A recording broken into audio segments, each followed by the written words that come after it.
All right, y'all, welcome back to East Texas Now. I am joined here now talking about the vet project.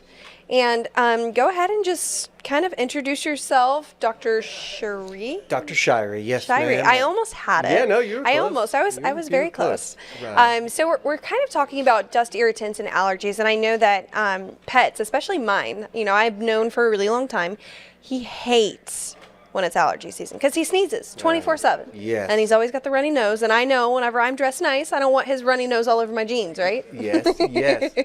And I mean, honestly, I could talk about this subject for a very, very long time, but it can be confusing because dog allergies are almost exactly like ours, except that their immune system doesn't attack the respiratory tree like ours, it attacks the skin. So when dogs show allergies, they're itching, scratching, chewing, biting. It is a skin condition, not the respiratory thing like we think about with ourselves. Mm-hmm. So how did the seasonal changes in East Texas impact pet allergies? Oh, so the springtime is just absolutely the worst. And it kind of goes back to like it is with people. The same things that are going to make us be reaching for Claritin and Zyrtec and things like that during the spring are going to be causing our dogs to itch, scratch, chew, and even get infected ears. So I know you talk about the itching, scratching, chewing. Are those just some common symptoms, or is there anything that's kind of more in depth that you'll kind of see? Well, as that progresses, they can easily get yeast infections within that skin. You get this really bad odor that you can give them a bath and it may be gone for a day and comes right back. They can get bacterial infections. And then again, I mean, they'll get infections in the ear because of the inflammation in the ear canal. And it just can get really ugly. So how can I tell if my pet's symptoms are due to the dust irritants or another cause, i.e. like food allergies or the environmental factors? Right, and that is the problem because to be honest, you can't. There's no way to differentiate just by seeing where and how they itch, whether it's dust or something else. There is allergy testing that can be done. But to be frank, that allergy testing is not always the most accurate. So even doing that, sometimes it's hard to tell. Are certain breeds more prone to the dust allergies?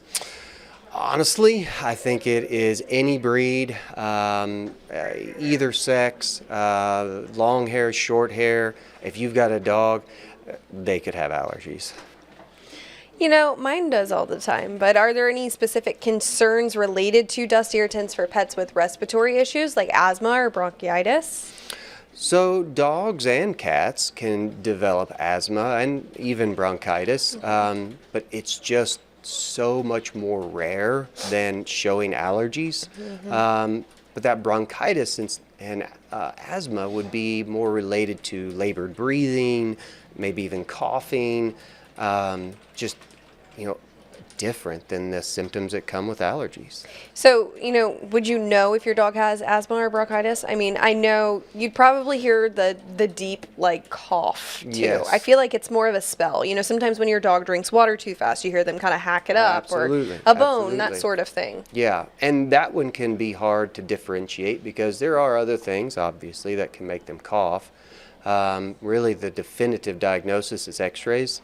You can see the inflammation within the airways with the x-rays and make a diagnosis off of that. Okay. Just a few more questions for you. Can dust allergies lead to secondary infections in pets such as skin or ear infections? Yeah, so we just talked about that a little bit, but it's good to go over it again. Like, that is one of the biggest reasons an owner comes to me is, hey, my dog's been itching, but now it smells terrible, or there's fluid leaking out of my dog's ear, or there's just clearly inflamed, infected skin. And that's a lot of times when we get them. Sometimes it'd be nice if we can get them when they're just itching, we can avoid all the infectious things. What advice do you have for managing allergies in areas with high dust levels? Yeah, so if your baby starts itching, Benadryl is very easy to give at first, milligram per pound. Benadryl is very safe. The worst thing it can do is make them sleepy. But if that's not potent enough, come to Rose City Animal Clinic. I mean, I am glad to help you guys, and there are plenty of options and things we can do, but yeah, it's a problem you're not alone with, I promise. Definitely. I feel like a lot of people struggle with allergies, but even our animals do too. Absolutely. Especially seasonal ones. You Yes, know, ma'am. I might come down with it. Our weatherman and everyone keeps telling me, even Emily keeps telling me about the weather changes right now. But Yeah. do you have anything else you'd like to add, you know, just to let people know what's going on? It could happen to your dog. Yeah, and just realize that it is super, super common. It is the number one thing we see. So, like I said, come to Rose City Animal Clinic. Let us help. All right. Well, thank you so much for coming on and joining us. So nice to see you and hear from you about all your advice you have. Thank you. Thank you. All right, guys.